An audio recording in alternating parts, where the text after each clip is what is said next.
Ya me vinieron a decir que que me tengo que ir. Ya ven, ya no hay Estado Mayor, pero de todas maneras. No encontraron el. A ver, pónganlo.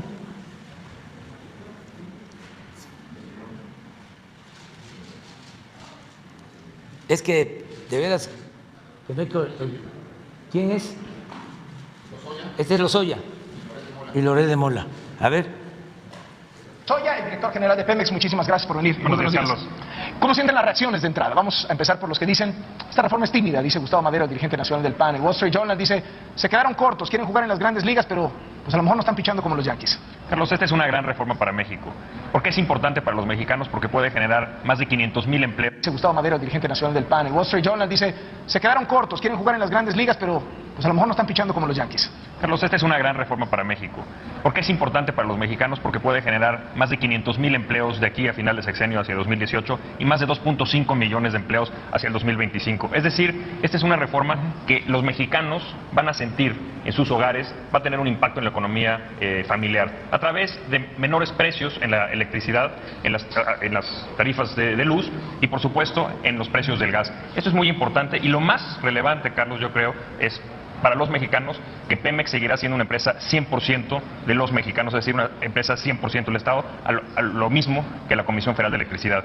Y en cuanto a este tipo de comentarios, pues yo estoy muy seguro que las fuerzas políticas van a dialogar de una forma constructiva, con datos y sin dogmas, los elementos más valiosos de esta reforma y posiblemente, ¿por qué no?, la enriquezcan. En el término de bajar los precios del gas, bajar los precios de la luz, ¿de más o menos qué porcentaje estamos hablando? Ayer el presidente Peña hacía pronósticos muy concretos de aprobarse la reforma. ¿Cuántos barriles más de petróleo? ¿Cuántos millones de BTU más de gas? En términos de ahorros, ¿de cuánto estamos hablando? Eso no lo pusieron en número. Bueno, las variables, Carlos, como el presidente Enrique Peña Nieto, uno puede medir las variables de los barriles y de las unidades de gas, pero ¿cómo se van a mover los precios en el tiempo? Pues son precios de mercado. Por lo tanto, yo te diría que hacia finales del próximo año, las familias mexicanas sí van a tener, en el caso de que esta reforma se apruebe, menores tarifas de electricidad. Esto es muy importante. Y Carlos, estamos hablando del 5, 10%, 20%, 50%. Puntos porcentuales, Carlos, pero o sea, menos de 10. Lo más importante es el gas barato al que podemos aspirar como mexicanos se traduce en más empleos. Por ejemplo, en el caso de la industria de los fertilizantes, el gas es la materia prima para producir fertilizantes. Más fertilizantes a precios más baratos se traducen en precio de alimentos más baratos. ¿Cuánto esperarían que baje el gas? ¿También unos puntos porcentuales? Carlos, el precio del gas, a diferencia del precio del petróleo, son precios regionales. Y en el precio en Norteamérica ronda de alrededor de $3.3 la unidad de gas. ¿Tú sabes cuánto cuesta esto en Asia? Alrededor de $16 la unidad y en Europa alrededor de 2. Es decir, no son 20 o 30 o 50% más baratos. Es una tercera parte del precio, una cuarta parte del precio. Esta oportunidad de tener un México competitivo se la debemos de otorgar a los mexicanos. Pero insisto en los descuentos, de más o menos cuánto estamos hablando, porque es lo que más me está preguntando la gente a través de Twitter. Pues estamos hablando de puntos porcentuales y yo creo que cualquier persona, si su tarifa de luz baja 1, 2, 3 o 5% o hasta un 10% en los siguientes años, estará muy contenta porque eso va a tener un impacto en su cartera, va a tener más ingreso disponible. ¿Por qué no le llaman privatizar? ¿Hay miedo, digamos, a ese concepto? Estoy consultando la Real Academia Española y dice, privatizar es transferir una empresa o actividad pública al sector privado. Hay una actividad pública que antes solamente hacía el Estado y se va a transferir, se va a invitar también al sector privado. Pues es privatizar. ¿Por qué el miedo a ese término? ¿Está satanizada la palabra? Yo no creo que sea un miedo, Carlos, simplemente hay que ver nuestra historia. La conquista de el haber recuperado la industria petrolera para las manos de los mexicanos es muy importante. Y esta reforma, Carlos, garantiza que la nación siga siendo 100% el propietario de los hidrocarburos. No hay intención aquí de otorgarle la propiedad del subsuelo a los privados. ¿Por qué? Porque es de los mexicanos, así de simple. Y esa es nuestra historia. Pero lo más importante es que el texto constitucional que propone Enrique Peña Nieto es palabra por palabra el mismo texto constitucional del artículo 27 que promulgó el ingeniero Lázaro Cárdenas en 1940, el general Lázaro Cárdenas. Ahora, ¿siente que esto desarticula la oposición de la izquierda? Nosotros no estamos pensando en tácticas políticas, estamos pensando en la sustancia, en una reforma de calado que tenga impacto en la economía familiar y en el número de empleos. Repito, 500,000 empleos de aquí a final del sexenio y 2.5 millones hacia el 2025. Carlos, esta oportunidad para los jóvenes mexicanos para transformar el petróleo en tecnología, el petróleo en empleos, es muy importante, es única y debemos aprovecharla. Pemex le da muchísimo dinero al erario público, es decir, se financia el gobierno buena parte debido a Pemex y una de las cosas que plantea esta reforma es que esto deje de suceder. Entonces Pemex va a dejar de mandarle toda esa cantidad de dinero al gobierno, pero el gobierno va a seguir gastando lo mismo. ¿Qué van a hacer con ese dinero? ¿Qué va a pasar con ese boquete? Es una interpretación que se debe dar en otro sentido, Carlos. Porque lo que piensa todo el mundo es pues van a subir los impuestos para compensar. Las finanzas públicas están ahí para construir escuelas, para construir carreteras, para construir hospitales. Y por lo tanto hay que pensar en finanzas públicas fuertes en este país. Y Petróleos Mexicanos es una empresa de los mexicanos y está para contribuir a las finanzas públicas para que estos proyectos sociales se puedan llevar a cabo. Es decir, hay que generar riqueza para disminuir la pobreza. Una reforma energética va a generar más riqueza y por lo tanto más impuestos, Carlos. No se van a crear estos boquetes de los que se está hablando en el mercado. A partir de mayor producción de hidrocarburos, de petróleo y gas, habrá más impuestos y por lo tanto habrá más servicios públicos. Esta propuesta fortalece a Pemex y por lo tanto es buena para México. Los dos polos. Los mercados ayer reaccionaron pues, negativamente, bajaron, esperaban más inversión, pero más posibilidad de que la iniciativa privada participara en Pemex. ¿Qué responden ustedes ante los mercados, ante las empresas petroleras que querían más? La prensa internacional yo creo que ha tenido una respuesta muy buena, Carlos. Los mercados internacionales afectan también a la Bolsa Mexicana de Valores, hay otras variables, y esto es apenas el principio de una discusión. Nosotros estamos muy positivos sobre los impactos que puede tener esto en el bolsillo de las familias, y eso es lo importante, Carlos. No se trata de darle beneplácito a los mercados ni a ciertas empresas. Cuando construimos esta reforma la hicimos pensando en los mexicanos. ¿Y sí van a estar interesadas las empresas? Porque otra de las voces de alerta de ayer decían, no, pues esto no les va a gustar a las empresas. Creo que decían en el PAN, ellos quieren más, nadie va a querer venir a invertir.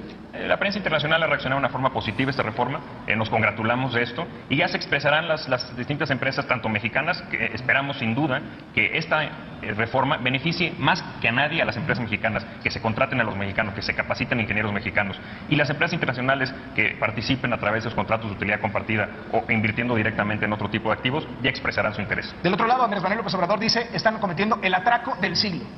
Carlos, una mentira, aunque se repita 100 veces, no será verdad. Esto no es un atraco. Un atraco es quien propone endeudar a los mexicanos. Un atraco implica regresar a aquellas historias que nos tocaron inclusive a nosotros, en donde los mexicanos nos endeudamos, se cayó el precio del petróleo y todas las familias sufrieron. Pemex ya no puede seguir endeudándose. Hay que cambiar nuestra historia por historias de éxito para las familias mexicanas. ¿Está quebrado Pemex? Pemex tiene unas finanzas endebles, Carlos. ¿Y por qué? Porque, si me permites hacer el contexto, en los últimos 10 años Pemex ha pasado de producir en su pico 3.3 millones de barriles a producir 2.5 millones de barriles diarios. ¿Por qué? Porque ya no hay petróleo abajo. Carlos, inclusive en gas. Hoy en día México es un importador neto de gas. 33% del gas que consumimos en nuestro país es importado. Estamos en riesgo de convertirnos en importadores netos de energía. Esto no es justo para nuestras siguientes generaciones. Tenemos la oportunidad de cambiarlo a través de incrementar nuestra producción y sobre todo transformar hidrocarburos en empleos. Ahora, si no pasa la reforma energética, ¿eso quiere decir que Pemex y la CFE van a quebrar? Hay sin duda riesgos, Carlos. No podemos dilatar esta discusión. ¿O sea, riesgos de que quiebre?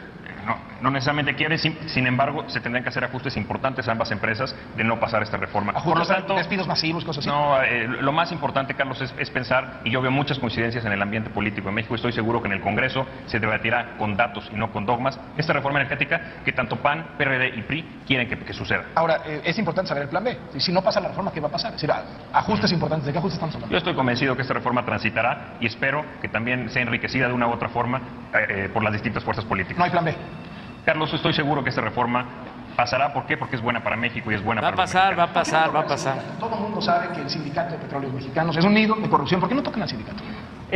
Como tú sabes, la ley en México le da autonomía a los sindicatos. Y Pemex y el gobierno federal serán respetuosos de esta autonomía sindical, sin embargo vigilarán que los intereses del sindicato estén alineados con los intereses de la empresa. ¿Por qué? Porque la empresa de todos los mexicanos ya hay que velar por esos intereses. Pero Carlos, yo quisiera hacer un señalamiento. Las reformas en otros países han fortalecido a las empresas estatales. En el caso de Colombia, hace 10 años lograron una reforma que logró duplicar la producción de hidrocarburos en 10 años. En el caso de Brasil, de 1993 a la fecha, después de haberse promulgado una reforma muy similar, la producción de hidrocarburos se logró triplicar. Hoy en día, tanto Ecopetrol, empresa colombiana, como Petrobras, son empresas referentes a nivel mundial y son empresas fuertes de las cuales todos estos ciudadanos de estos países están orgullosos. Y estoy seguro que así será en el caso de Petróleos Mexicanos a partir de esta reforma del presidente Enrique Peña Nieto. Emilio Lozoya, director de Pemex, gracias por venir. Gracias, muy buenos días. El director general de Pemex, el debate va para mucho, vamos a tener aquí a todas las voces, seguramente estaremos entrevistando al director de Pemex otra vez, porque va para varios meses, a ver si por ahí de septiembre, el periodo ordinario de sesiones del Congreso,